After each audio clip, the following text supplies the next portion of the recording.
Сайн байцгаана уу? Сургалтын бичлэгээр уулзч байгаадаа баяртай байна. Өнөөдрийн сургалтын бичлэгээрээ зэрэгц командыг заах болно.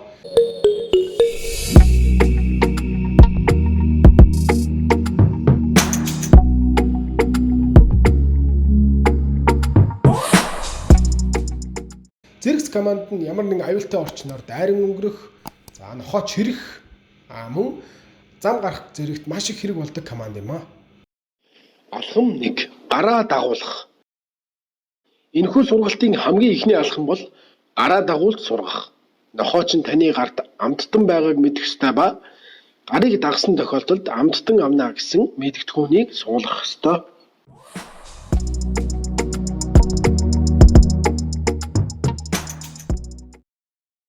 Хоёрдугаар алхам хажуудаа суулгах. Гараа дагаж сурсны дараа бичлэгдээр харагдаж байгаа шиг зүүн гар талдаа гараа дагуулan суулгана. Энэ үед зэрэгц командыг хэлэхгүйгээр зөвхөн биеийн хилэмжээр хийх ёстой.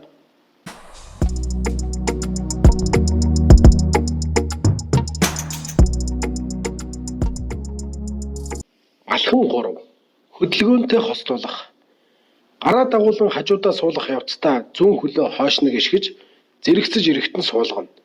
Хөдөлгөөнтэй хослуулж эхлэх явцад нохой өөр зүйлс атаарах, зэрэгцгээ болох нь энгийн үзэгдэл бөгөөд маш тайван, уйггүй оролдлогоор сургаарай.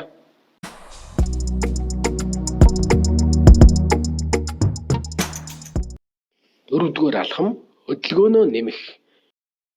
Өмнөх алхам дээрээ нэг алхаж байсан бол одоо хүндрүүлээд 3-аас 4 алхам хийж үзээрэй.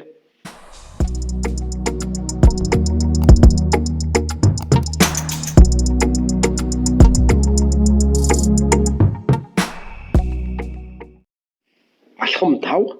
Хөдөлгөөтэй хослуулах.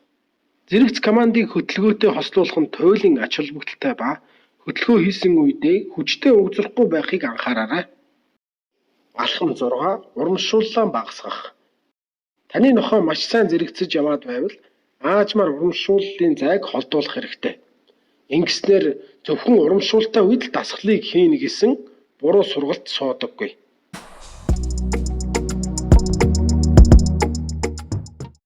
Сүүлийн 7 дугаар алхам дасгалаа багаар хүндрүүлэх. Алхамуудаа бүгдийг нь биелүүлж сурсны дараа зэрэгц командыг хурдан удаан, тэгш бус замаар сарниулагч ихтэй газар, олон хүнтэй, дуу чимээхтэй газруудаар давтаж улам баталгаажуулаарай.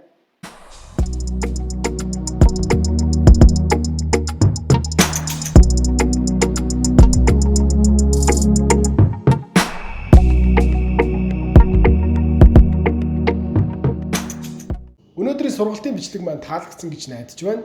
Зэрэгц команд бол маш их хөдөлмөр, маш их уйггүй давталт хэрэгтэй байдаг команд учраас та бүхэн хичээгээрэй. Амжилт хүсье.